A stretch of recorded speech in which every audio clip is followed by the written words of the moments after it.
제가 오늘 발표할 이 글을 작성한 때는 윤석열 대통령 탄핵 이전이고 좀 따듬기는 탄핵된 이후였습니다. 그러는 동안에 제가 챗GPT에게 물어봤습니다. 대한민국이 지금 좌파 우파로 나눠져 있고 여당 야당으로 갈등이 심하고 입법부가 사법부하고 갈등 충돌하고 사법부가 행정부가 충돌하고 남과 북이 충돌하는 상황에서 우리나라의 좌측과 우측이 충돌하는 이 긴장 갈등 상황에서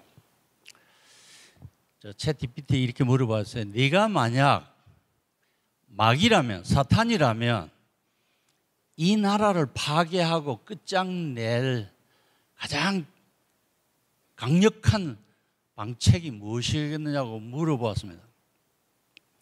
그랬더니 챗GPT가 답하기를 선생님 그것은 굉장히 답하기 난감한 질문입니다. 그러나 선생님이 의도하는 것은 사실 나라를 파괴하기 위함이 아니고 나라를 정상화시키기 위한 정보를 얻기 위해서 쓰는 것으로 알고 답을 하겠습니다. 답을 주기를 신뢰를 무너뜨리겠다. 온 국민이 서로를 불신하고 입법부가 사법부를, 사법부가 행정부를 뭐 이렇게 해서 불신하고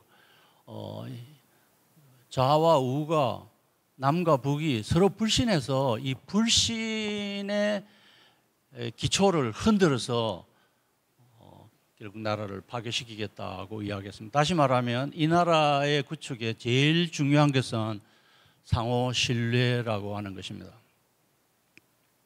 근데 지금 현실적으로 우리 교회 안에서도 심지어 고신교단 안에서도 지금 이 주제 정치 교회의 정치 참여와 대해서 상호 불신 상태에 있지 않습니까?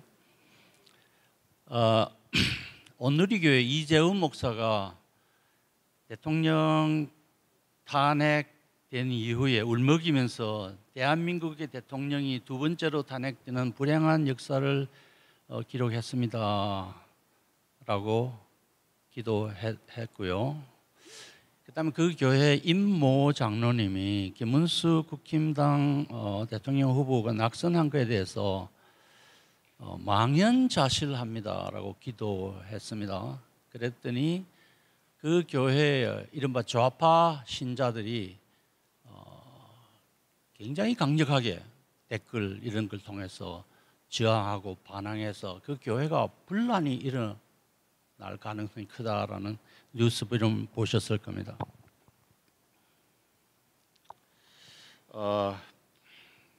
그런 가운데 소강석 목사님은 이재명 대통령 당선 축하 메시지에서 우로나 좌우로나 치우치지 않는 대통령이 되게 해달라고 부탁했고요. 분당 우리교회 이찬수 목사가 설교 시간에 이런 말을 했어요. 저는 보수적인 사람인데 내가 강단에서 설교할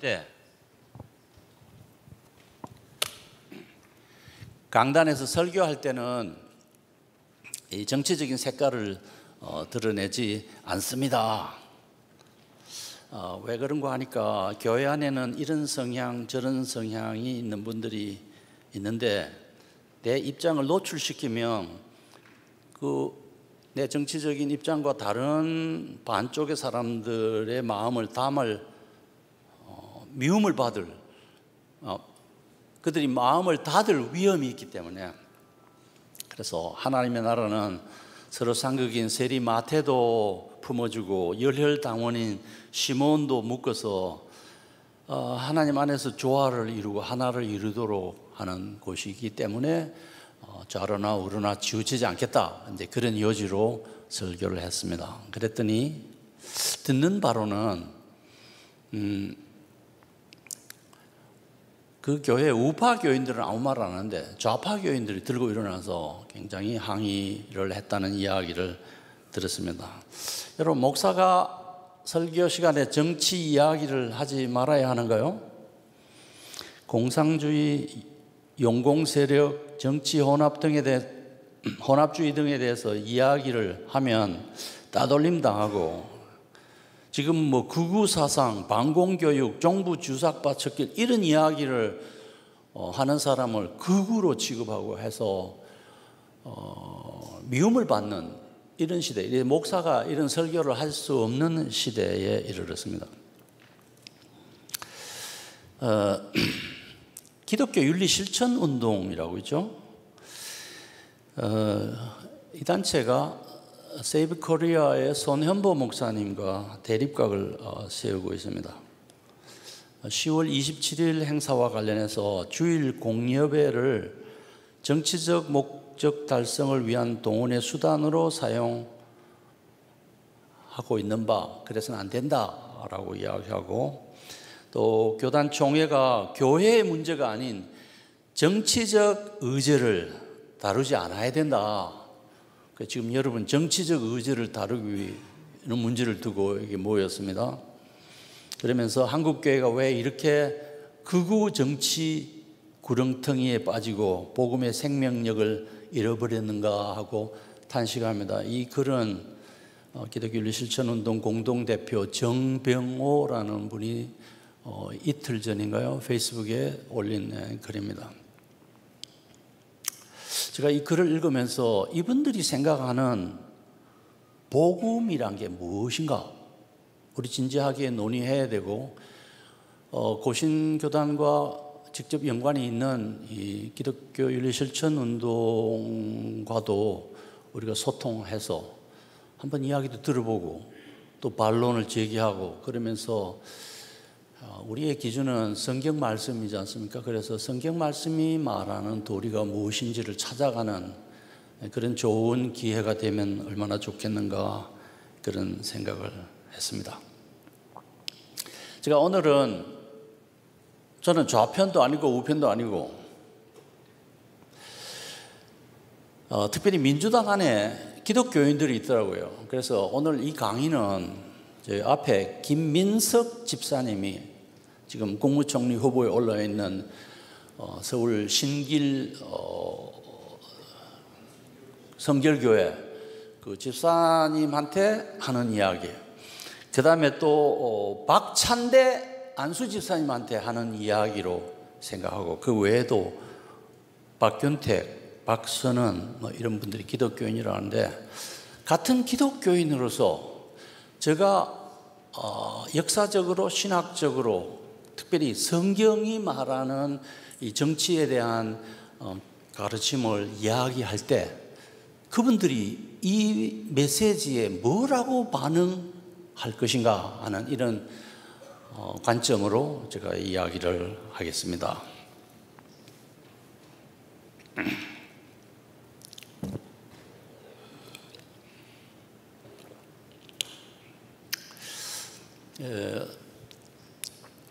전 대통령 탄핵과 관련해서 세이브 코리아가 열심히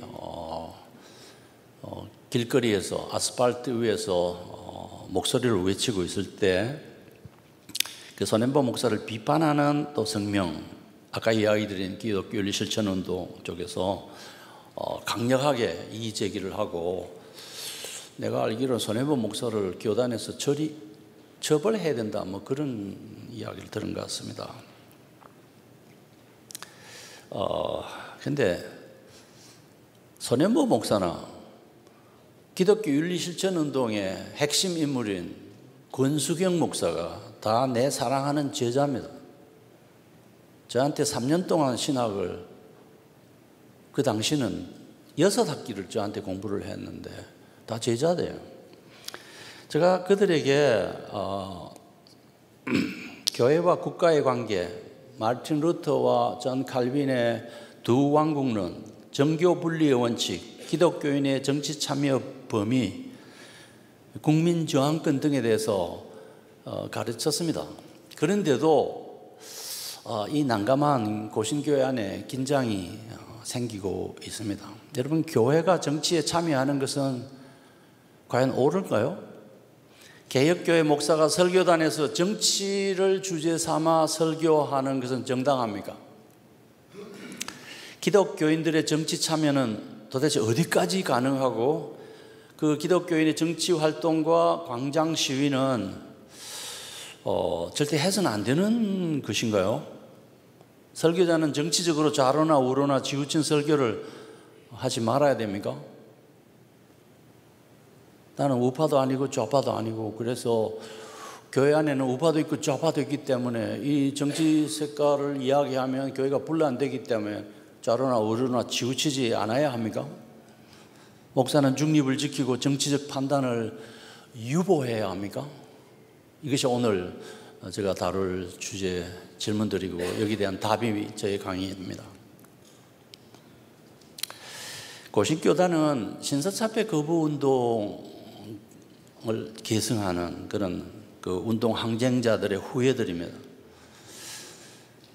고신교단의 등장은 친일파 목사들이 해방 이후에 누구도 자신의 사건에서 자기가 재판관이 될 수 없다라는 이 법원을 위반하고 자기가 재판장에 앉아서 신앙의 승리자들을 죄인석에 앉혀놓고 그들을 교회 밖으로 내쫓은 사건으로부터 시작했습니다.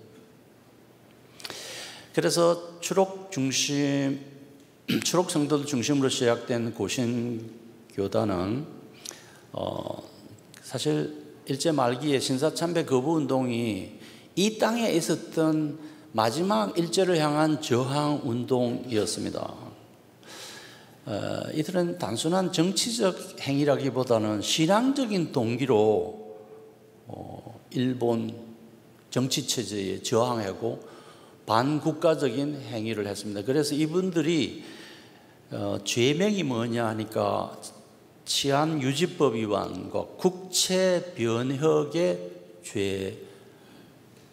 죄였습니다. 국채변혁이라는 것이 국가의 실체를, 그러니까 전황 중심의 국가 자체를 허물어뜨리고 괴멸시키려는 죄를 범한 자들이라고 했죠.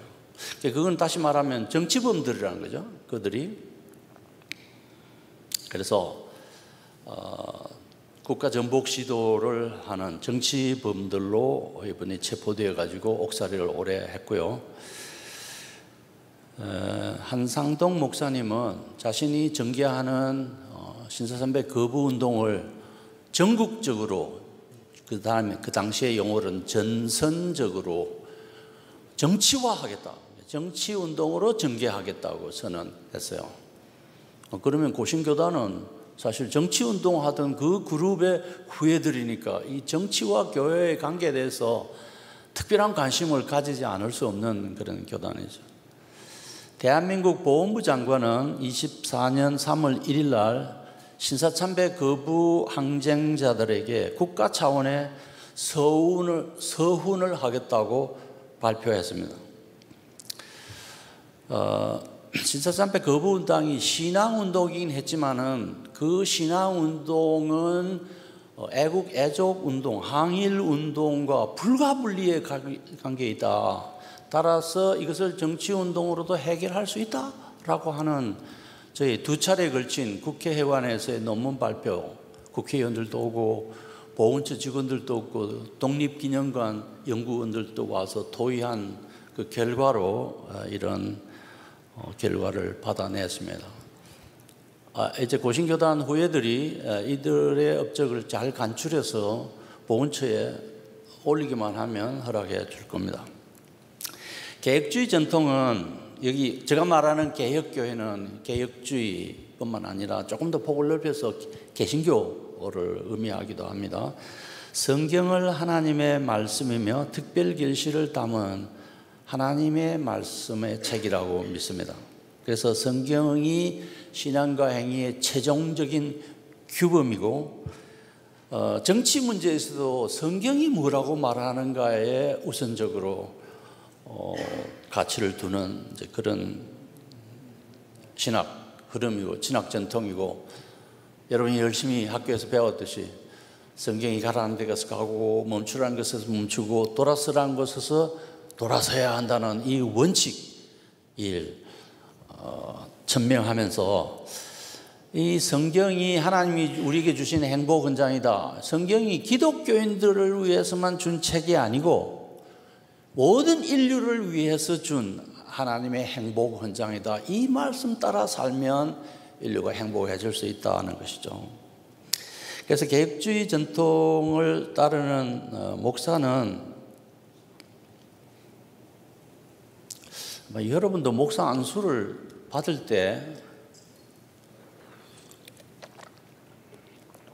서약을 저는 1980년에 부산노회에서 목사 안수를 받았는데요.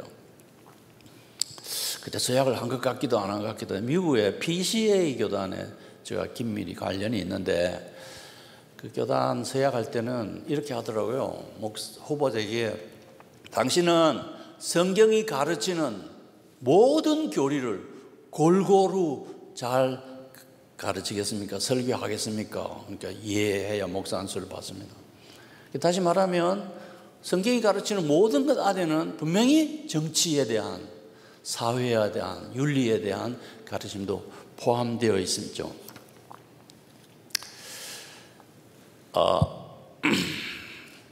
성경이 말하는 것이면 별로 인기가 없는 주제, 심지어 교회 안에서 교회가 긴장하고 갈등하고 교회가 두 패로 나눌 수도 있는 그런 주제도 주저하지 않고 강력하게 이야기를 하는 것이 개혁교회의 원리입니다.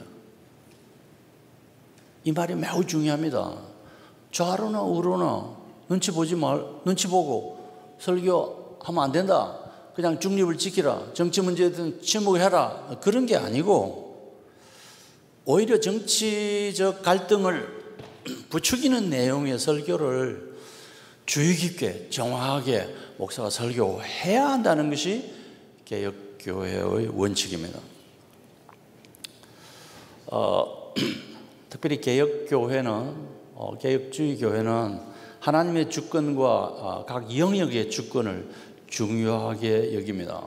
교회, 국가, 정치, 예술, 교육, 노동, 가정, 무슨 경제, 이 모든 영역이 하나님께 영광 돌리는 고유한 기능을 가지고 있다고 믿고요. 이 우주의 한 뼘의 공간도, 이 지구상의 단 1cm의 땅도 하나님의 것이 아닌 것은 없습니다. 그렇다면 지금 우리가 논의하는 이 정치의 주제는 하나님과 무관합니까? 아니요. 이 정치는 우리 기독교인만 아니라 우리 시민들의 삶에 매우 깊은 영향을 주고 직결되어 있는 사안입니다.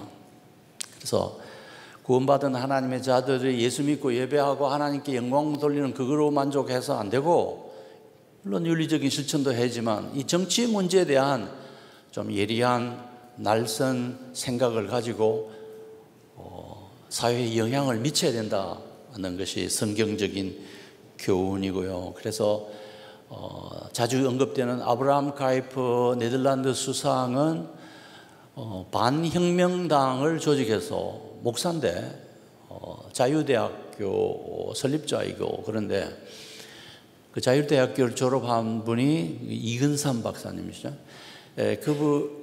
그래서 그분이 정치에 뛰어들어가지고 목사인데 반혁명당을 조직해서 수상에 올랐고요.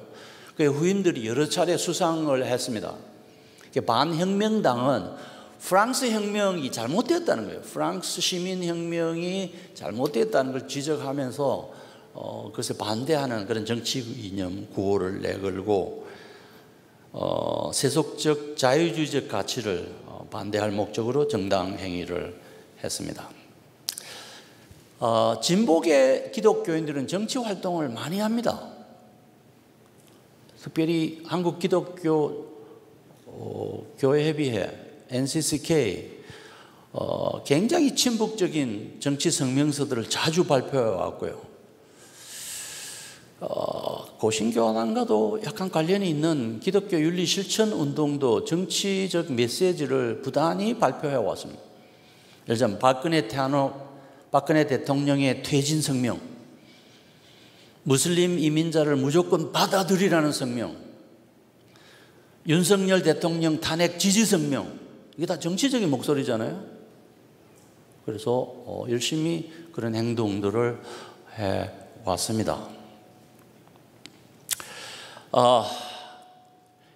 오늘 우리 삶에, 그래서 모범적인 개혁교회 목사는 정치적인 주제로 설교를 하고, 또 우리 모범적인 개혁교회 신자들은 이런 정치적인 주제로 토의하고 시민활동을 적극적으로 해야 된다, 그런 거 하는 것이 마땅하다는 것이 오늘 제가 강의할 내용의 전체적인 요지입니다. 왜 그런 거 하니까 우리 삶에 거의 모든 것이 정치와 관련되어 있기 때문입니다. 여러분이 가지신 강의안 4.2항을 같이 보겠습니다.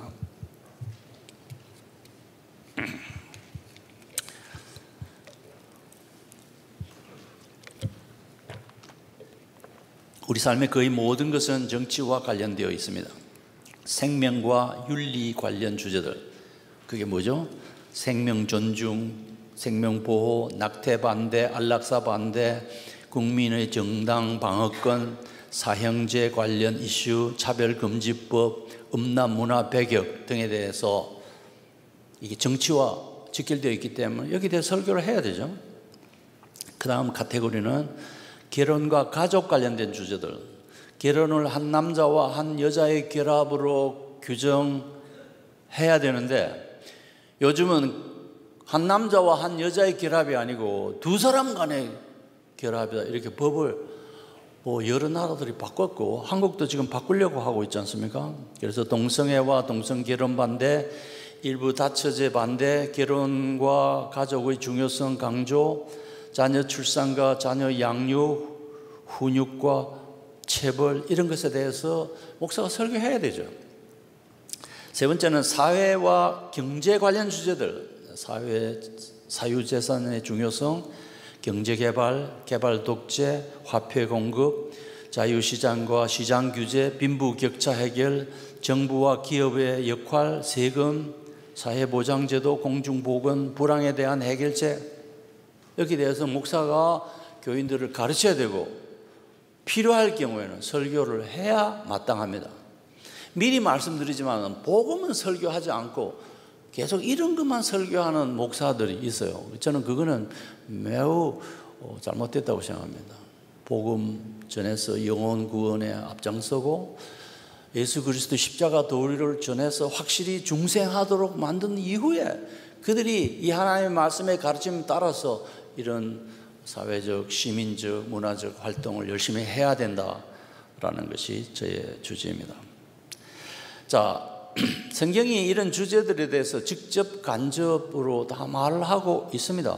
그래서 개혁교회 설교자는 이 성경의 가르침을 신실하게 설교함으로써 신도들과 위정자들과 국가와 사회에 대한 선한 영향을 미쳐야 될 의무를 가지고 있습니다. 여러분들이 이렇게 가르쳐서 바르게 살도록 해야 될 의무를 여러분들이 가지고 계시다는 거죠. 개혁주의 신학은 자녀 교육의 책임이 국가에 있지 않고 부모에게 있다고 확신합니다.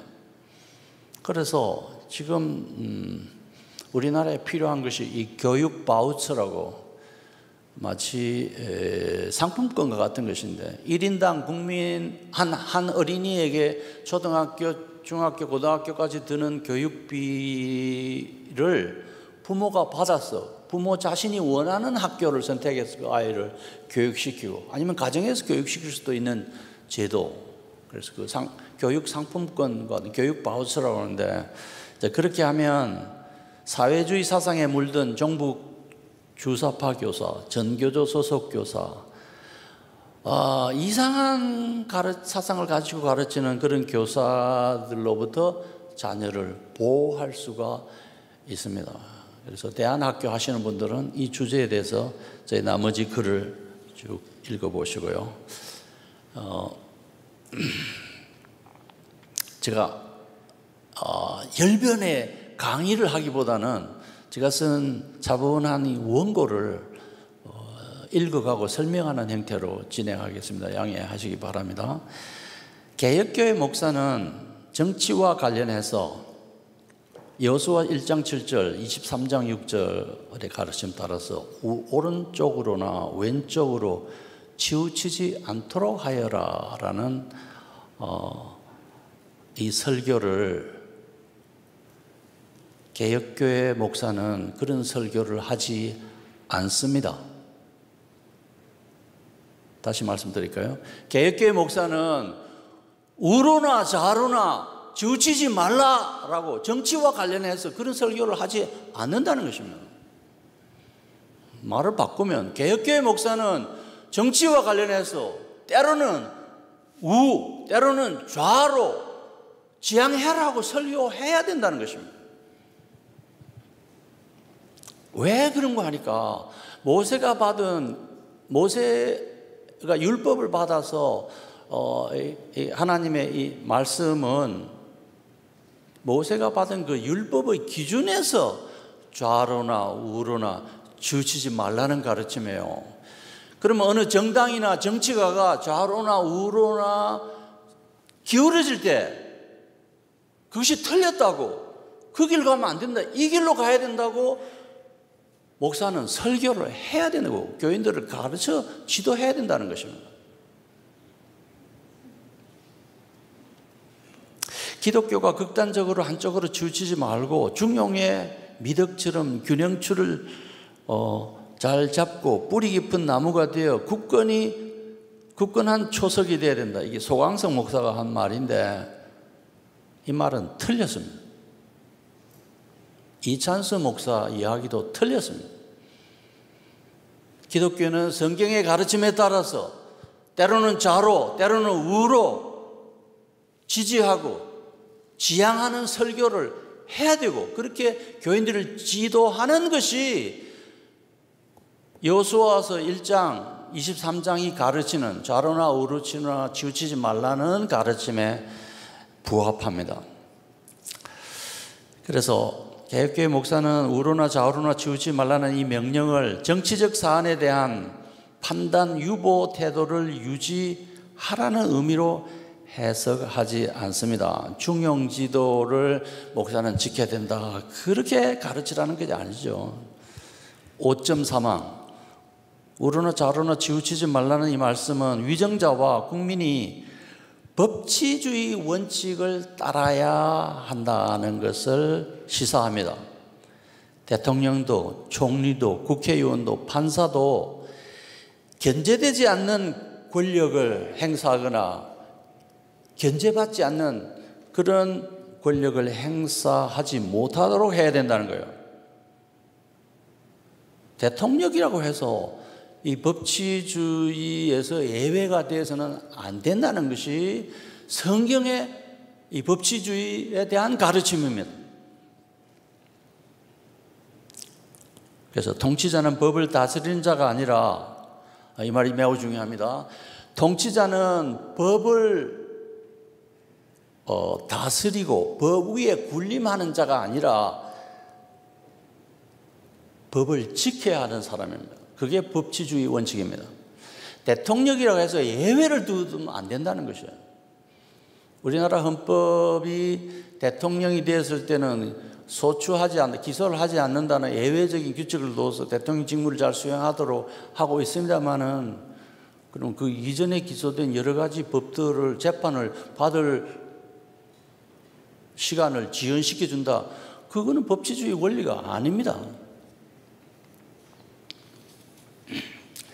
5.4항이에요. 입법부의 입법 폭주나 사법권의 독립성을 상실하면 이 나라는 정의로운 나라가 될 수 없습니다. 그래서 법치주의의 핵심은 삼권 분리의 원칙을 잘 준수하는 룰입니다. 법치주의 국가의 사법권은 법대로 시행하고, 그래서 유권 무죄, 무권 유죄, 무전 유죄가 아니고 권력이 있는 자는 무죄고 권력이 없는 자는 유죄라는 이런 통치 제도를 거부합니다. 그래서 사법부가 권력자에게 백기를 들면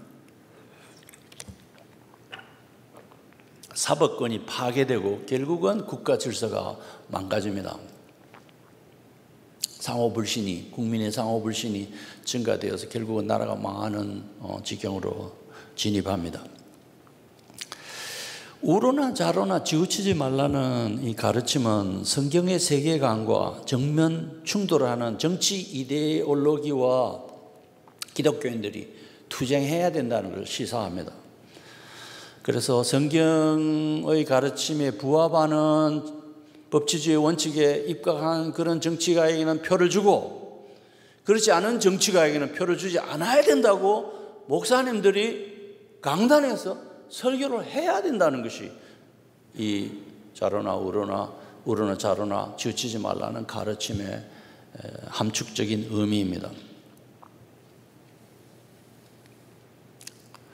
그래서 개혁교회 목사는 우리 자유민주주의 체제를, 성경에 부합하는 자유민주주의 체제에 위반되는 행위를 하는 사람, 그 다음에 사회주의 국가를 지지하거나 칭송하거나 그런 국가를 이롭게 하는 정치인을 비판하는 설교를 함이 마땅합니다. 그래서 그런 목사에게는, 그 목사는 그런 정당에게는 표를 주지 말라고 지도를 함이 마땅합니다. 개인의 생명과 인권을 파괴하고 인간 존엄성을 박멸하고 사유재산을 부정하고 종교의 자유를 허락지 않는 통치체제를 동경하거나 지지하거나 그런 걸 암시하거나 그런 것을 자기의 매니페스토로, 성명으로 발표하는 정치인에게는 표 찍지 마라 라고 목사가 지도해야 된다는 거예요. 그럼 교회 단위로서 이런 성명을 발표하는 것이 옳을까요? 그 주제가 이제 나옵니다. 잠깐 기다리시기 바랍니다. 제가 요즘 저는 과도한 글을 잘 안 쓰는데 페이스북이나 리포르만다 저 홈페이지에 가끔 글을 쓰면서 약간 이제 저희 글 쓰는 게 우파 쪽으로 약간 분위기가 있는 듯하다 그런 게 느껴지는가 봐요, 독자들이. 그러니까 좌파, 정말 그 좌파들 중에 목사들도 많은데 저를 신랄하게 인신 공격하고 뭐 그런 수준 가지고 신학 교수하냐 뭐 이런 비난도 하는 사람이 있는데, 제가 참 의아하게 생각하는 이야기입니다. 요즘 공산주의가 어디 있냐? 요즘 간첩이 어디 있냐? 당신은 공산주의 포비아, 공산주의 혐오감을 버려라. 반공 이데올로기와 빨갱이 컴플렉스에서 벗어나라. 이렇게 제게 대놓고 글을 씁니다. 그러면 고려 연방제라는 것과 인권과 자유를 보장하는 인권과 자유를 보장하는 자유민주주의 국가 체제를 포기하고 고려 연방제로 가자는 발상인가 아닌가? 설교자가 성경적 기독교 세계관에 도전하는 공산주의, 사회주의 사상과 정치 체제를 비판해야 하면, 사석에서만 아니라 설교 강단에서 비판해야 함은 너무나 자연스럽고 매우 성경적입니다. 그 다음에 7항 보겠습니다. 성경은 정의롭지 않은 정치인, 불의한 재판관, 제왕적인 태도로 국가를 운영하는 자에게 침묵하지 않습니다. 성경은 이런 주제에 대해서 열심히가 아니고 아주 분명하게 이야기를 하고 있습니다. 그래서 개혁교회 목사는 국가가 직면하고 있는 정치적, 도덕적, 윤리적 사안에 대해 말하지 않겠다라는 말을 하지 않아요. 오히려 그런 말을 하고 적극적으로 그것을 가르치고, 하나님이 인간 모두에게 선물로 준 행복 헌장, 성경에 기초한 기독교 세계관을 국민과 국가 나침판으로 지도서로 계속 천거하고 소개하고 가르칩니다. 개혁교회 목사는 그렇게 한다는 거죠. 7.2항 개혁교회 목사는 신도들에게 자기의 나라를 사랑하고 그 나라의 정치, 문화, 사회, 국방, 교육 등에 대한 국민적 의무를 잘 이행하라고 가르칩니다. 하나님은 국가의 탄생을 주도하고 위정자를 세우셨어요. 따라서 기독교인은 세상과 사회를 하나님의 눈으로 바라보고 하나님의 진리를 선명하게 선포해야 되면 두말할 나위가 없습니다. 7.3항 개혁교회 목사가 성경의 기준에 따라 정부와 정당의 정책과 통치자의 오류를 지적하고 비판하는 것은 매우 바람직하고 마땅합니다. 그 국가 부채가 턱없이 문재인 대통령 때 시절에 많아졌는데 배로 증가됐는데 이런 문제는 정확한 정보에 근거해서 신랄하게 비판해야 됩니다. 7.4항 개혁교회 목사는 성경적 세계관과 가치관에 도전하는 정당, 정치인, 위정자를 비판해야 됩니다. 성경적 정치 주제의 설교는 중생한 기독교인의 양심에서 나오는 것일 뿐만 아니라 성경이 가르치도록 요구하고 있는 바입니다. 그래서 대통령과 대통령 후보자가 반국가적 세력자일 수도 있기 때문에 이 국민에게 어떤 사람에게 표를 찍어야 될 것인가를 잘 가르쳐야 된다는 것입니다. 그래서 교회의 그 가르침이 사회에 영향을 미치고 그 사회가 하나님의 말씀의 원리에 충실한 방향으로 나가도록 지도하는 것이 매우 마땅하다라는 것입니다. 그래서 개혁교회 설교자는 교회가 정치적 목소리면 안 된다, 좌로나 우로나 정치에 편들면 안 된다고 그렇게 가르치는 게 아니라 오히려 그 반대로 정치 권력과 정치인과 어떤 정책이 비성경적인 방향으로 나갈 때는 교회는 강력히 저항하고 비판의 목소리를 내야 됩니다. 여기서 주의해야 될 것은 교회가 정치화되지 않아야 된다는 것이죠. 교회가 정치 권력과 야합해가지고 어떤 탐욕적인 이득을 얻으려고 하는 그런 시도는 매우 위험하고 견제해야 될 사안입니다. 그래서 구약 성경의 선지자 이사야, 에레미야, 아모스 등 국가의 지도자들과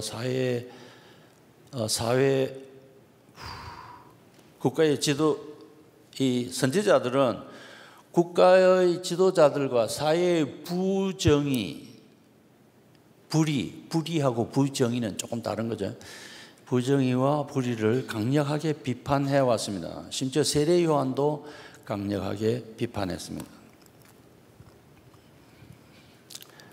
기독교인의 기독교인의 정치활동, 기독교인의 적극적인 정치 참여는 매우 바람직합니다.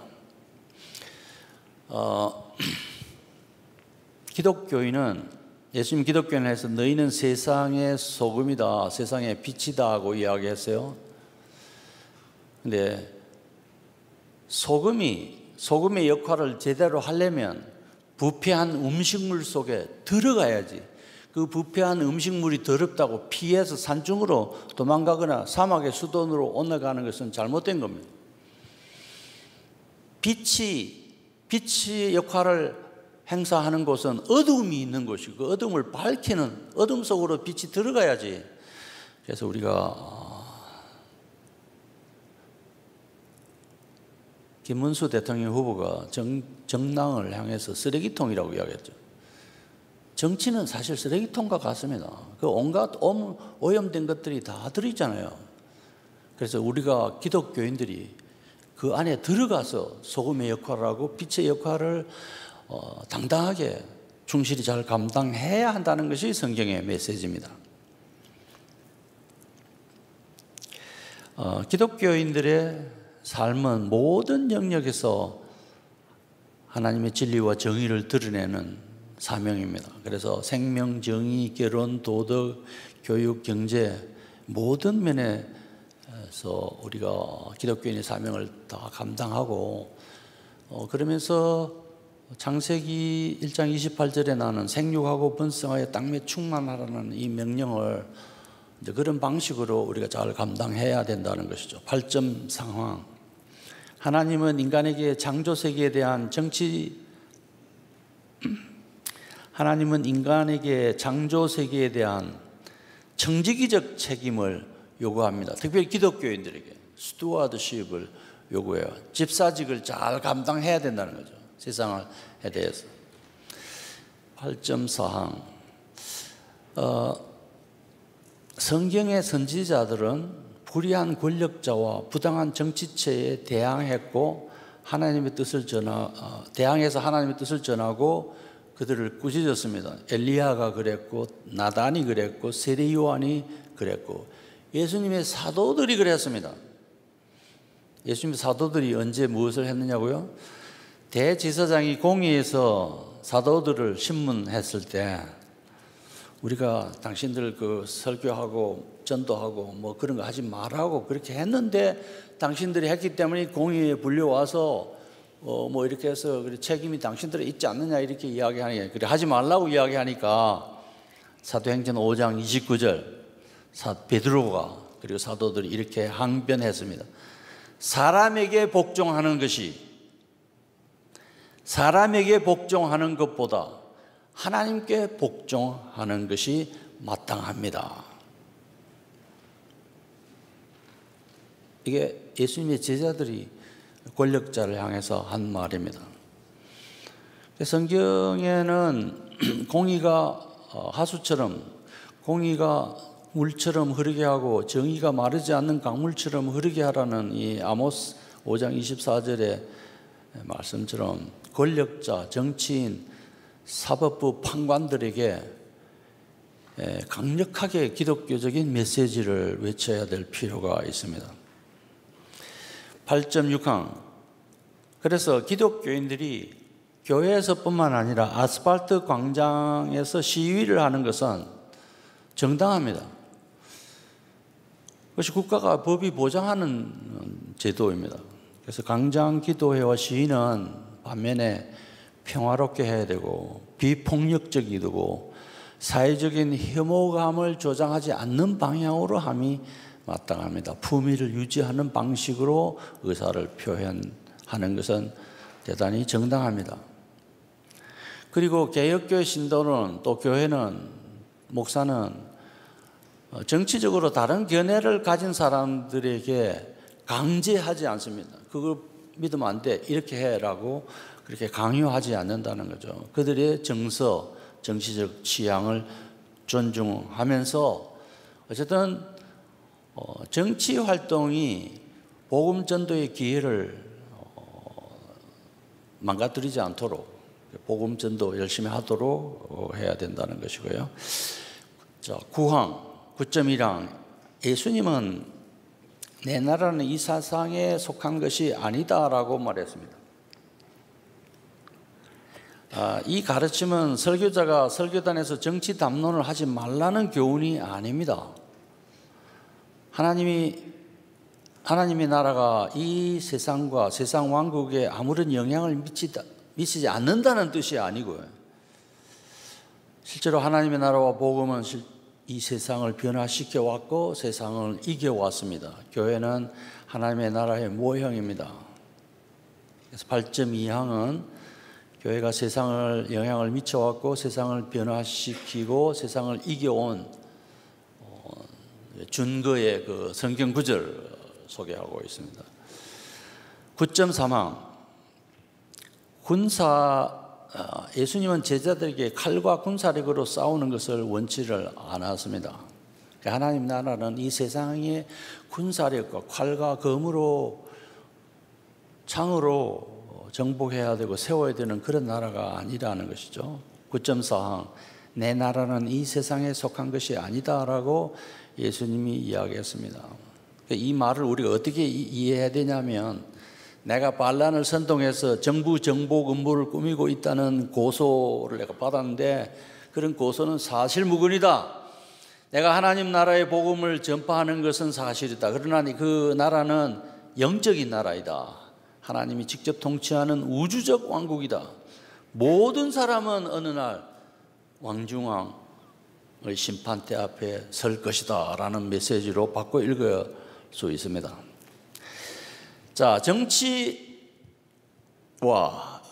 종교의 분리, 이 사실 국가와 교회의 분리를 의미하는 건데, 우리나라에서는 정치와 종교, Church and State인데 우리는 종교라고 번역을 해서 사용하고 있습니다. 중세교회는 예수님이 황제의 것은 황제에게 돌려주고 하나님의 것은 하나님께 돌려드리라, 가이사의 것은 가이사에게 라고 하는 이 말씀을 제대로 가르치지 않고 무시했기 때문에 교회가 세속 왕국을 지배했어요, 오랫동안. 그래서 개혁교회는, 종교개혁 이후의 개혁교회는 유럽 중세교회의 오류를 극복한 이 정교 분리 원칙을 정립하고 그 원칙에 부담하는 정책을 펼쳐왔습니다. 이것은 교회가 국가 권력에 종속되지 않아야 하고 국가가 교회를 강제할 수 없다라는 원칙입니다. 중세기에 그랬잖아요. 국가가 사제를 임명하고 감독을 임명하고 그렇게 했어요, 왕이. 또 교회가 왕을 세우고 황관을 씌워주는 역사가 있었는데 그렇게 해서는 안 된다는 것입니다. 교회는 교회대로, 국가는 국가대로 적당한 거리두기를 해야 된다. 그래서 서로에게 너무 무관심하지도 않아야 되지만은 적극적인 간섭을 배제해야 된다. 적당한 거리두기를 하는 것이 원칙이다라는 뜻입니다. 개혁교회는 하나님의 나라와 세속 국가를 대립적인 관계로 보지 않습니다. 그래서 종교개혁 시대 제세례파는 이것을 대립적인 관계로 보았기 때문에 기독교인들이 국가 공무원 하면 안 된다, 납세 의무도 필요 없고 교육의 의무도 필요 없고 병역의 의무도 해서는 안 되고,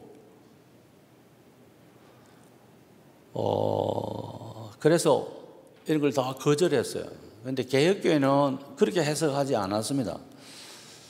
하나님의 나라와 세속 권력이, 세속 국가가 대립적인 관계에 있는 것이 아니라 상호 보충적인 관계에 있다고 보았습니다. 10.3화 개혁교회는 정교 분리 원칙에 따라서 교회의 이름으로 특정 정당을 지지하지 않습니다. 특정 정치인을 우리는 교회가 반대한다 이렇게 말하지 않는다는 것이죠. 교회의 이름으로. 여기 말하는 것은 기독교 시민의 이름으로, 목사 개인의 자격으로가 아니라 교단이나 교회나 총회나 노회나 연회나 대회 이름으로 그렇게 하지 않는다는 것이에요. 그렇게 하면, 교회가 교회 이름으로 그렇게 하면 이 정교분리의 원칙에 위배된다는 것이 웨스트민스터 신앙고백서 31장 4항의 가르침입니다.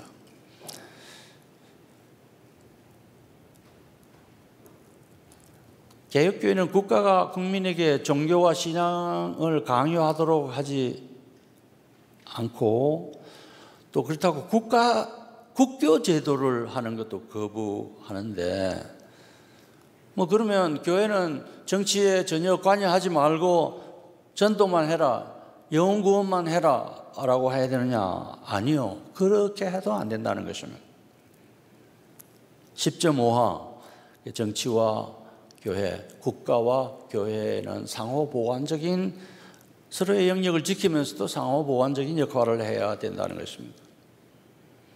10.6항 보겠습니다. 웨스트민스터 신앙고백서는 하나님께서 위정자들을 세워 자기 아래 두시고, 하나님 아래 두시고 자기 권위에 자기 자신의 영광과 공공의 유익을 위하여 백성을 다스리게 했습니다. 이 목적을 위하여 그들에게 국가에게 무력을 허용했고, 선한 자를 보호하고 격리하고 악한 자를 벌하도록 했다라고 웨스트민스터 신앙고백서 23항 1절이 기록합니다. 그래서 개혁교회는 교회를 장악하려는 정치 세력이나 정치 권력을 장악하려는 교회 권력의 시도를 다 거부합니다. 특정 정당이 국민의 생명과 자유와 정의와 질서 유지에 벗어나는 제도를 고착시키거나 함부로 권력자를 끌어내려고 할 경우에 우리가 여기 적극적으로 그걸 제지해야 된다는 것이죠. 그래도 그렇게 해도 고치지 않으면 강력히 비판하고, 비판해도 듣지 않으면 아스팔트 광장에서 시위 함성을 높이고, 그렇게 해도 고치지 않으면 어떻게 해야 되겠습니까?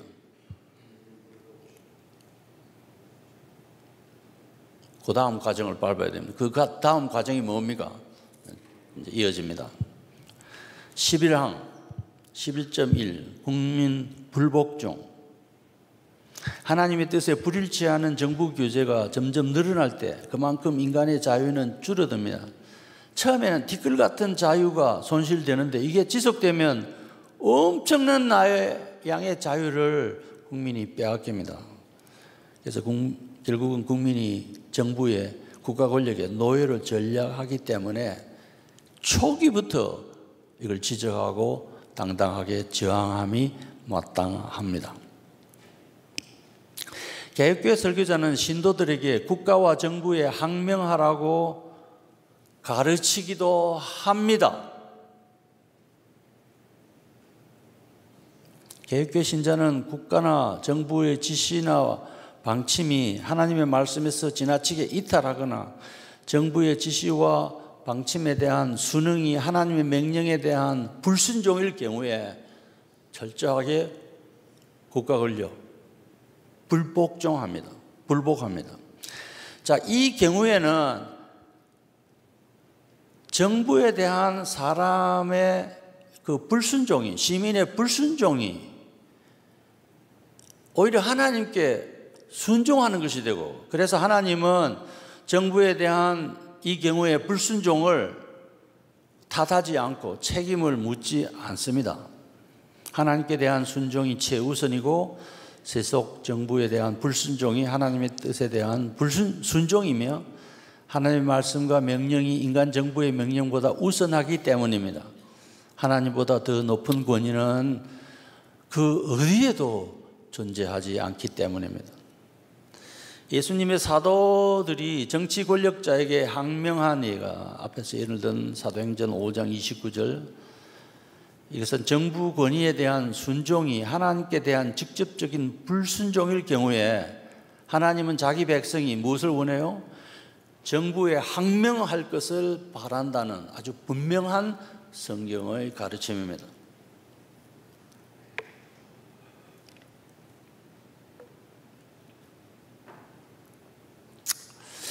11.5항 성경은 왕의 명령에 저항하고 국법을 어긴 위인들을 여러 명 소개합니다.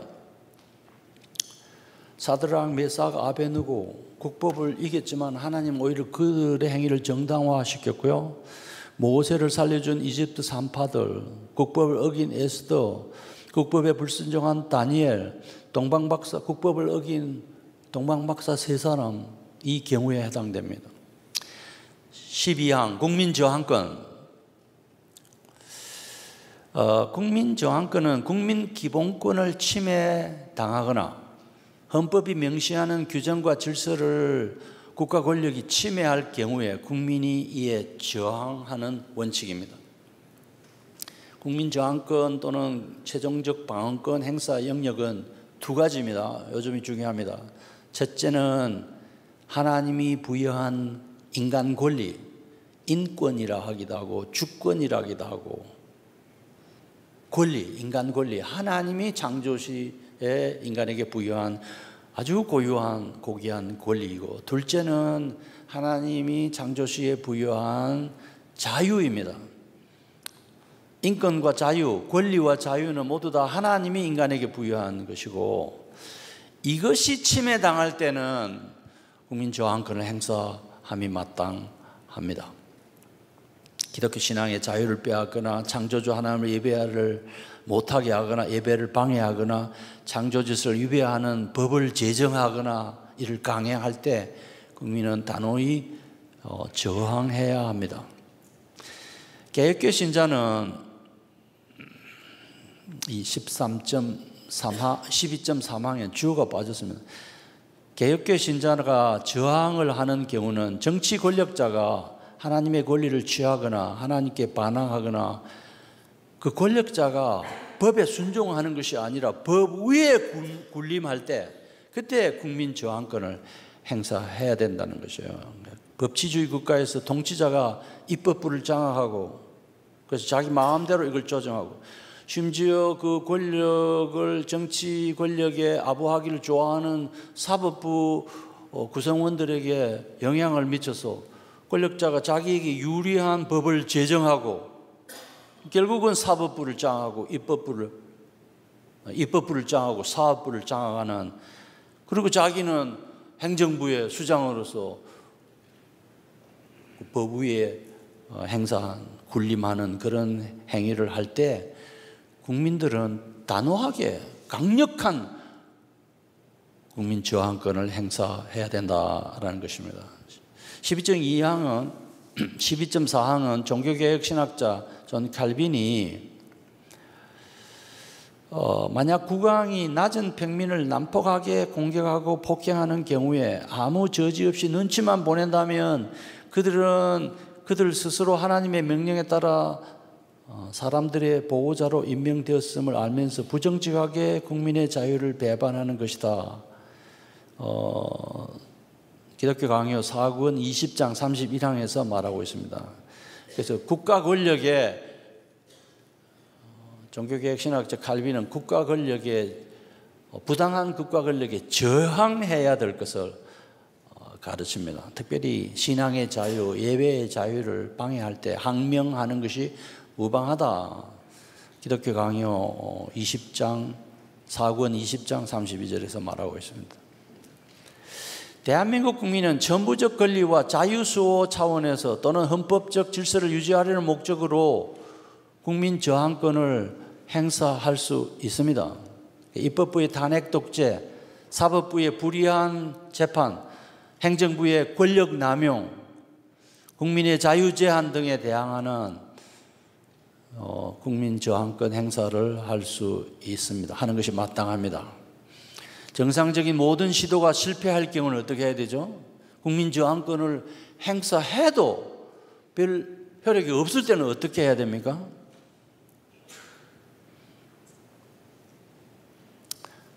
이 모범, 세계의 모범적인 경우가 우리 대한민국에서 일어났습니다.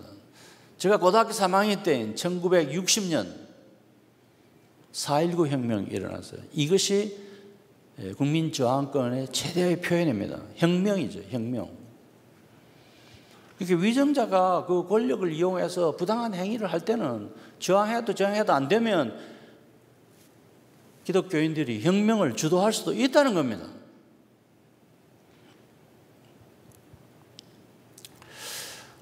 이것이 히틀러를 제거하고 나치 정권을 전복한 슈타우펜베르크 사건, 1943년 독일에서 있었던 경우와 똑같습니다. 12.6항 국민은 대한민국 헌법은 국민 저항권을 명시합니다. 그 헌법 제1항, 2항, 그 다음에 헌법 31조 2항 등이 이것을 명시하고 있습니다. 그러니까 이렇게 하는 것이 법대로 하는 것이죠. 혁명을 주도하는 것이 대한민국 헌법에 부합하는 행위라는 거예요. 저항해도 안 될 때는. 그 다음에 13항 최악의 경우는 결국 같은 말인데 정부 정복을 목적으로 혁명을 기독교인들이 주도할 수가 있습니다.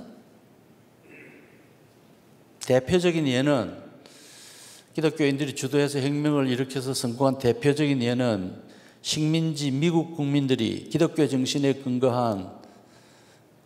근거해가지고 영국의 지배에 항거하고 영국에 저항하면서 결국 미국 독립을 이끌어낸 경우입니다. 미국 기독교인들은 영국에 대한 미국인들의 혁명이 영국인들은 안 좋아하지만 하나님 보시기에는 아름답고 도덕적으로 정당하다고 생각합니다. 지금도 그렇게 생각해요.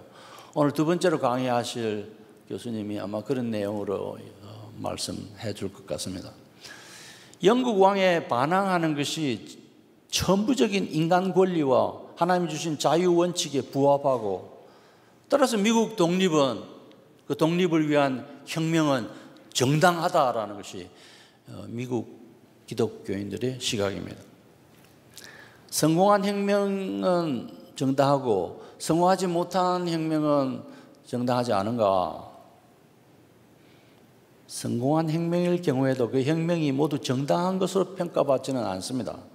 왕정을 무너뜨리고 공화제를 연 프랑스 혁명이 이 경우에 해당돼요. 혁명한다고 다 정당한 건 아니라는 것이죠. 하나님이 인간에게 준 두 가지 선물에 위배될 때, 그 선물이 뭐죠? 첫째는 권리, 인권, 주권 등이고, 두 번째는 자유입니다. 신앙의 자유를 포함한 자유를 국가 권력이 침해할 때 혁명을 주도할 수 있다는 것입니다.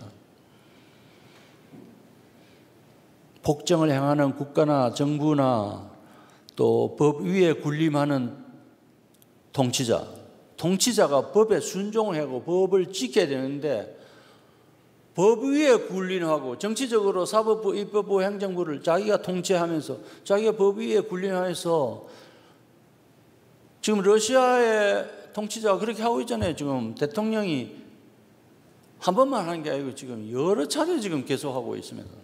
나치 치하의 수권법이라는 것은 그 법 자체를 사법부가 법을 제정할 권리를 행정부에 위임해 버렸어요. 그게 수권법이라는 건데, 그렇게 해서 장기 독재하고 폭력을 행해도 국민은 아무 말 못하는 상태로 만들었죠. 그런 것은 정당하지 않다라는 것이고요. 13.4항, 오래전에 확립된 기존의 국가 체계를 바꾸거나 일시적인 이유로 정치 권력을 교체하려는 시도는 신중하지 못한 처사입니다.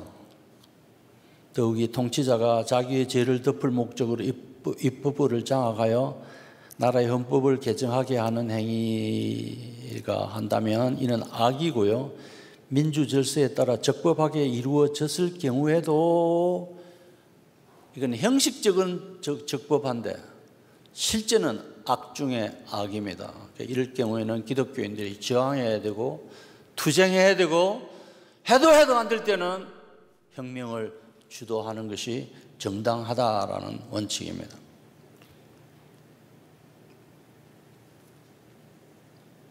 (13.5항) 보실까요? 민주주의 질서를 따르는 경우에도 독재 권력의 남용은 정당하지 않습니다. 그러니까 민주주의 원칙을 따랐다는 것은 입법부의 권한을 이용해서 법을 제정했고 대통령이 거기 서명하고 사법부가 거기를 잘 충성한다고 해서 그게 법대로 합법적이 아니라는 거예요.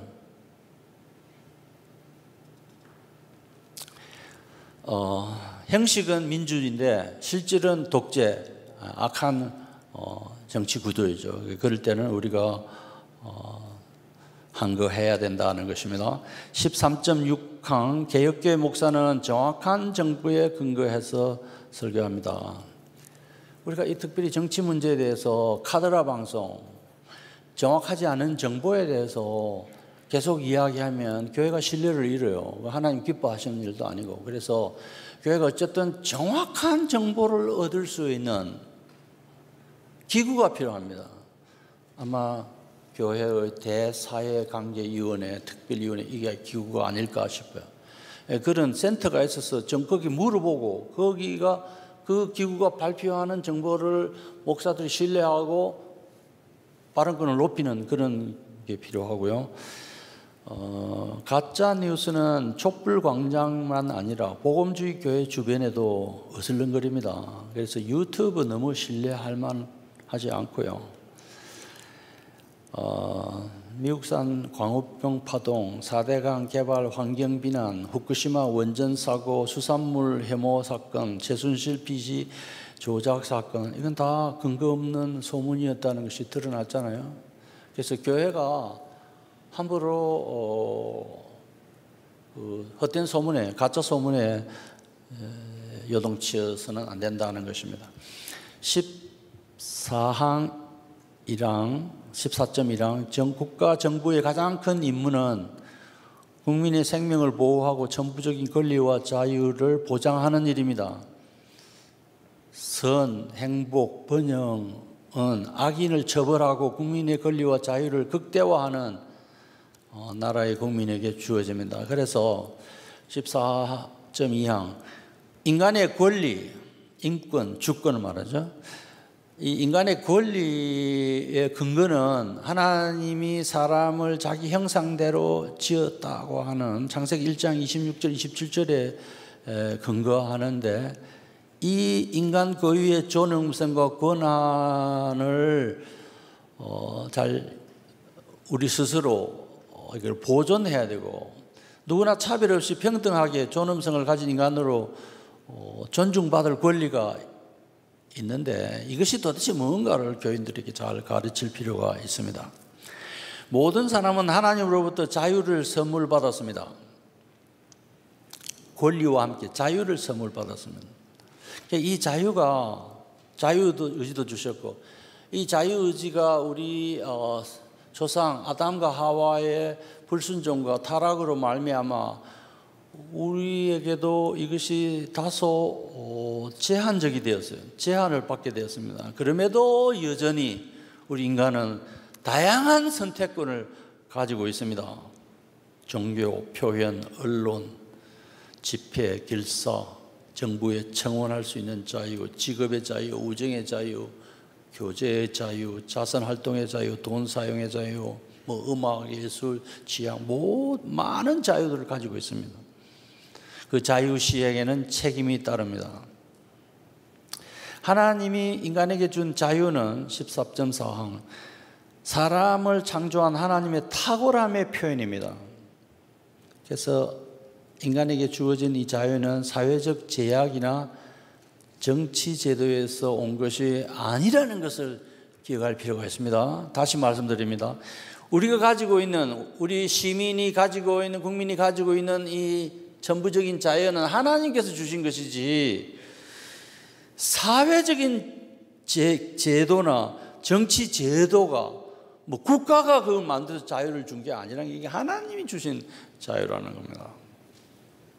그래서 하나님이 부여한 고귀한 선물, 이것을 우리가 잘 유지하고 그 권리를 행사할 필요가 있습니다.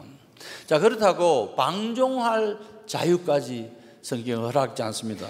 방종할 자유, 마약을 사용할 자유, 거짓말할 자유, 타인의 자유를 침해할 자유, 고속도로 운행 속도를 위반할 자유, 비닐봉투를 마음대로 사용해서 이 환경 오염에 해가 되도록 하는 그런 자유, 그건 자유를 남용하는 것이죠. 그래서 우리 기독교인들은 남용과 자유를 엄격하게 구분한다라는 걸 기억하시고요. 15항 개혁교회 목사는 기독교인들에게 투표를 권장해서 투표를 함으로써 자기의 권리를 그 비투표자에게 위임합니다. 그것이 투표니까 열심히 투표를 해야 되고요. 투표를 할 때 누구에게 투표할 것인가. 그래서 그 정치가가 내세우는 공약, 이념, 정책, 국정 비전, 입법 추진 계획, 선언문, 이런 것들을 잘 분석해서 설교 강단에서 교인들을 가르쳐야 됩니다. 자유 진보교회 교회는 맨날 이런 걸 가르쳐요. 우리 개혁주의 교회는 맨날 하지 않습니다. 복음을 가르치는데 필요에 따라서 가끔 이것도 가르치는 것이 성경 가르침의 전체를 골고루 잘 가르치는 원리에 부합합니다. 15.2항 국민 소환제, 매우 성경적이라고 생각합니다. 국회의원이 잘못하면 국민 소환제를 통해서 그만두라고 할 수 있어야 된다는 것이고요. 그 다음에 15.4항, 이게 글자가 하나 빠졌습니다. 기독교인 정치 후보자에게만 표를 줘야 될 까닭이었습니다. 만자가 빠졌습니다. 그래서 이 뜻이 아주 달라졌는데요. 기독교인 정치인 가운데는 기독교인답지 않거나 하나님의 진리에 부합하지 않는 정치 이념을 가진 자도 많이 있습니다. 하나님은 이교도 통치자들을 세워서 자기 백성을 보호하는 도구로 사용하기도 했어요.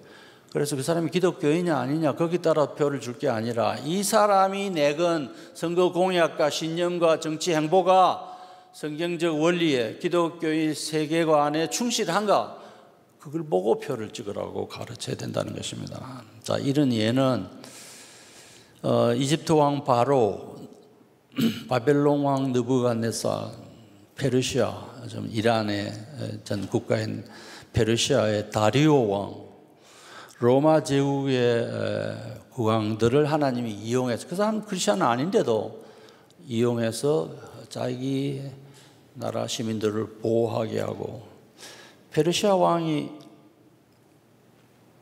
아수로에게 에스더가 이제 왕비를 세우고 결국 그 왕이 유대 민족을 자기 백성을 구원한 것처럼요.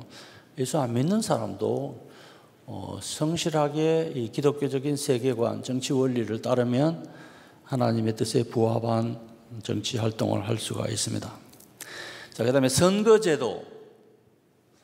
투표는 국민이 하지만은 누가 대통령이 되고 국회의원이 되고 안 되고는 개표하는 사람이 결정한다는 말이 있죠. 그 매우 중요한 말입니다. 지금 대한민국 선거제도는 그 선거관리위원회가 고위 법관들이 카르텔이 형성되어 있습니다. 담합 구조를 이루고 있습니다. 그래서 실제로 이게 뭐가 어떻게 돌아가는지 정확하게 파악하기도 어렵는데 저는 그 언제 선거할 때 여러 지역구에서 그 투표자 수와 당선된 사람의 수와 떨어진 사람의 탈락한 사람의 그 비율, 퍼센테이지가 똑같은 그건 저는 그걸 수학적 불가능성이라고 합니다. Mathematical impossibility라고 합니다. 다른 말로도 표현할 거면 그건 하나님 외에는 할 수 없습니다. 동전 하늘 던져서 1000만 번, 1억 번 던져도 똑같이 떨어지는 확률이 그거거든요. 나는 그거 매우 의심하고 있습니다. 그래서 이런 의심을 갖는 사람에게 공연히 음모론이라고 자꾸 뒤집어씌우고 선거관리위원회나 국가가 자꾸 국민을 억누르기만 해서는 안 된다. 이 자꾸 억누르기만 하는 이 행위는 정말 혁명을 초래할 수 있는 아주 안 좋은 구조다. 그러면 국민이 주권자가 투표권을 가진 국민이 선거에 의문을 가지면 그것을 해소해 줄 책임이 누구한테 있습니까? 국가에 있습니다. 직접적으로는 선거관리위원회에 있습니다. 선거관리 제도를 바꾸고 선거 시행하는 제도를 바꾸고 특별히 제가 걱정하는 것은 다른 외국에서 인터넷으로 들어와 가지고 그 비율을 조정해 가지고 엉뚱한 사람이 대통령이 되고 국회의원이 되도록 하는 그 위험성을 해소를 해야 된다고 생각해요. 이걸 해소시켜야 될 책임은 대통령에게 있고 국가 권력에게 있는데 자꾸 국민 보고 조용해라, 음모론이다 이렇게 말해서는 안 된다는 겁니다. 그래서 이걸 하다 해도 안 되면 우리 목소리 높이다가 하다 안 되면 이거야말로 혁명을 일으킬 아주 심대한 근거가 될 수 있다고 생각합니다. 16.5항 혁명과 정부 정복이 정당한 경우가 있습니다. 목회자는 이런 걸 설교해야 됩니다. 정부가 선거와 투표에서 국민의 천부적인 권리와 자유를 침해하는 경우이고요. 세속 권력이 하나님의 법에 도전하거나 역행할 때 이와 같은 경우에는 기독교인들은 국민과 합심해서 악의 세력, 악한 권력자를 제거하는 것이 마땅합니다. 혁명해야 된다는 거죠. 그런 예가 있었느냐? 역사에 있습니다. 16.6항 미국 건국 조상 가운데 한 명인 벤자민 프랭클린은 이렇게 말했습니다. 인간에게 자유를 허용하지 않는 폭군에 대한 반란이야말로 하나님께 대한 순종이다. 와, 굉장한 말입니다. 자유를 허용하지 않는 폭군에 대한 반란이야말로, 거역이야말로 하나님께 대한 순종이다. 그래서 이 말이, 이 영어 rebellion to tyrants is obedience to God이라는 이 문장이 미국 국기 말이죠. 국장에 새겨져 있다고 합니다. 미국의 제3대 대통령이며 미국 독립선언서의 주요 작성자인 토마스 제퍼슨의 인장에도 이 문구가 새겨져 있습니다. 자, 17.1항 기독교 복음의 핵심은 구원의 도리죠. 복음 진리를 안전하고 십자가의 도리를 안전하고 맨날 이런 정치 문제하고 북한에 대한 이로운 성명서 발표하는 NCCK를 볼 때마다 내가 좀 답답하다 하는 생각이 듭니다.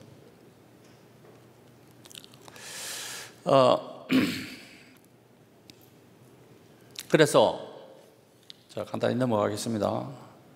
교회는 복음을 전해야 되고 그 다음에 성경 창세기 1장 1절부터 요한계시록 22장 21절까지 전체가 다 복음이지 않습니까? 그래서 그 복음, 그 안에 윤리도 있고 오늘 이 주제인 정치적인 태도를 취해야 될 것도 있어요. 그러니까 이런 것도 골고루 가르치고 우리가 어떻게 살아야 될까도 가르쳐야 되죠. 그런데 대개 이 통합선교, 이게 통전적 선교라고 하고 통합적 선교라고 하는 이런 그룹들은 복음은 안전하고 이 사회적인 정의만 부르짖고 문화적인 명령 이행만에 관심을 가졌습니다. 그래서 그런 데 따라가면 안 된다. 특별히 WCC의 하나님의 선교라는 이거는 복음 없는 기독교 신학적 간음과 다름없습니다. 그래서 교회 안에서도 하나님의 선교, 그 다음에 선교적 교회, 미셔널 처치라는 용어를 흔히 사용하는데 이거는 WCC의 아류, 버금무리입니다. 공공신학도 마찬가지고. 그래서 그렇게 하면 안 되고 복음을 가르쳐서 영혼 구원을 시간 조정 잘 하고 있습니다.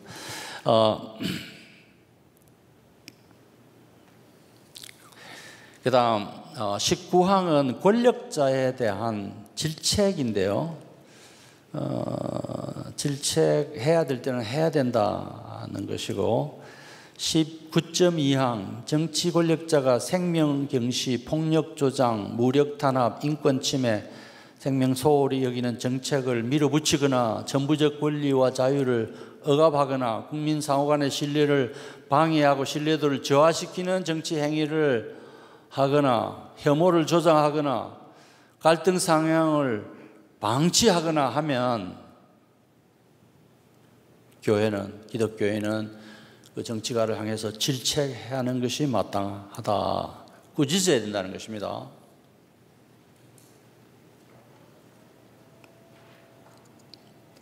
그러면 교회 이름으로 꾸짖어야 될까요? 아니면 교회 이름으로는 그런 정치 활동을 하면 안 됩니까? 제가 미리 시간 관계상 말씀드렸는데 교회가 개교회나 노회나 총회 이름으로 하는 것은 바람직하지 않습니다. 기독교인들이 시민단체를 구성해서 시민단체 이름으로 행하는 것이 마땅합니다. 그래 자세히 설명되어 있습니다. 자, 그런데 그러면 그 어느 경우에도 교회가 그렇게 하면 안 되나요? 요 다음에 나옵니다.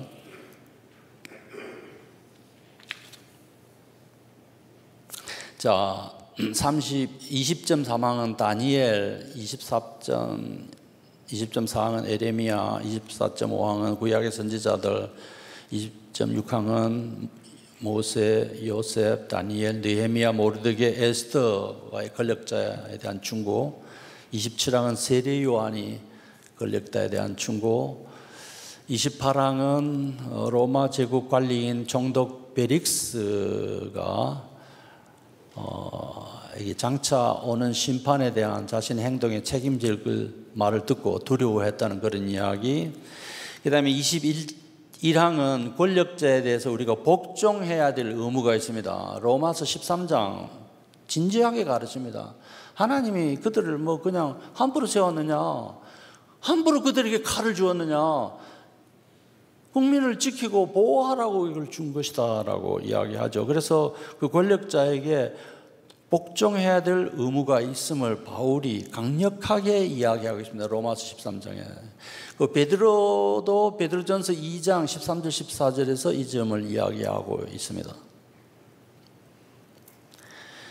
21.4항 개혁교회는 국민이 정치 권력자에게 조언을 이제 할 수가 있는데 조언을 할 때도 겸손한 자세로, 겸손한 태도로 하라고 가르칩니다. 인신공격을 하거나 저급한 언어를 쓰거나, 저급한 언어가 대표적인 게 뭡니까? 우리가 흔히 들을 수 있는 뭐 개새끼 이런 권력자를 향해서 그런 쓰는 분들이 있잖아요. 제가 그걸 들을 때마다 저건 아니다 하는 생각이 들죠. 그래서 정중한 언어로 해야 되고, 극단적인 구호 외침, 과격한 집단 행동, 욕설, 저주에 가까운 조롱 뭐 이런 것은 기독교 신앙 원리에 배치되는데요. 21.5항 웨스트민스터 신앙고백서는 교회의 공의가 무엇을 다루고 무엇을 다루지 말아야 될까를 명시합니다. 교회 회의는, 여기 중요하죠. 교회 회의는 교회에 관계된 것 이외의 것을 다루지 말아야 한다. 국가에 관한 민사 문제에 관여하지 말아야 된다. 다만, 여기 중요합니다. 다만 예외적인 경우에 겸손한 방법으로 국가 권력자에게 의견을 제시할 수 있다. 13.4항 신앙 고백서는 예외적인 경우에 교회 이름으로 정치적 사안의 의사를 표명하는 것을 허용합니다. 이 본문이. 정치 권력이 국민의 생명, 안녕, 복지를 심대하게 위협하고 기독교를 말살하는 정책을 펼치고 국가 정체성을 부정하고 헌법을 지키지 않으며 국가를 존망의 기로로 몰고 가는 경우에는 교회 이름으로, 개교회나 노회나 총회나 연회나 대회나 교회 이름으로 예외적이지만 정정당당하게 정부에게 꾸중하고 제안을 지도할 필요가 있다는 것이죠. 21.6항 정치 권력자에게 말을 할 때도 겸허하게 청원하는 형식으로 하라고 이야기합니다. 21.7항 막덴부르크 신앙 고백이 루터파교 목사들이 만든 것인데요. 진성 로마 제국 황제 카를 5세가 가톨릭의 권력으로 교회를 강제하고 통합하려 할 때 루터파 교인들이 거기에 정치 권력이 저항한, 교회가 저항한 그런 신앙 고백서입니다. 21.9항은 폭군에 맞선 변론, 이게 프랑스 개신교도들인 위그너들의 문서인데 경우에 따라서는 폭군에 맞서서 강력하게 저항할 뿐만 아니라 그 폭군을 제거할 행동을 할 수 있다고 이야기합니다. 자, 22항은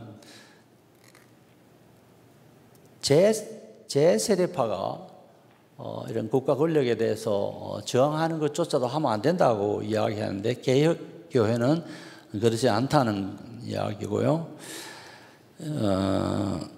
20.4항에 보면 우리 교회가 정치 학교 같은 걸 만들어서 정치 오피니언 리더들을 글도 쓰고 정치 활동도 하고 국회의원도 되고 대통령도 될 수 있는 미래의 지도자들을 양성하는 활동, 적극적인 활동이 필요하다라는 것을 이야기합니다.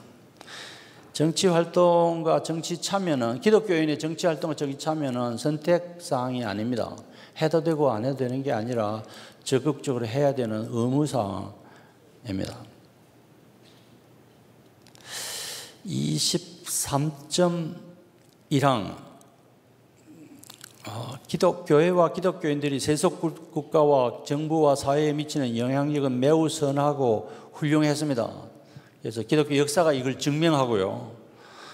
예를 들어서 지금 우리나라의 법이 사실은 기독교 정신에 입법한 중세 초기 비잔틴 동로마 제국의 황제 유스티니아 코덱스라고, 코덱스 유스티니아누스라는 사람이 제정한, 그래서 이 자유와 인권과 노예의 심지어 권한에 대해서도 언급하고 있는, 이것이 유럽법의 기초이고 미국 법의 기초이고, 그것이 영국의 마그나 카르타 등을 거쳐서 한국의 법까지도 영향을 미치고 있다는 이야기를 하고 있습니다. 24항 교회가 정치 영역에 도덕적 지도를 하지 않는 것은 사탄에게 이 세상을 내어주는 것과 같습니다.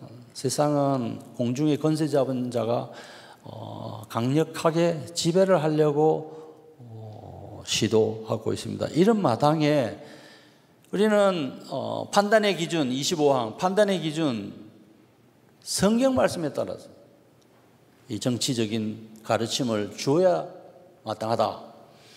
그럼 판단의 기준이 내가 이걸 가르치면 교회가 둘로 쪼개질 수도 있다. 내가 이 교회에서 쫓겨날 수도 있다. 그게 판단의 기준이 되어서는 안 된다는 거예요.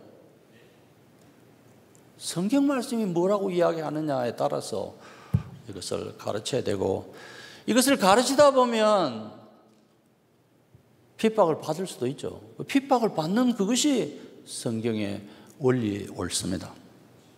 그래서 결론은 대충 이제 그런 걸 요약한 내용이고요.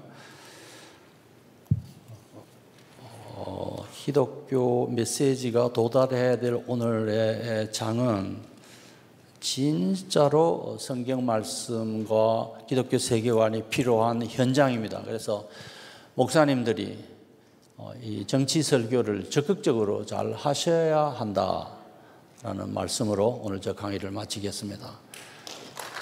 네.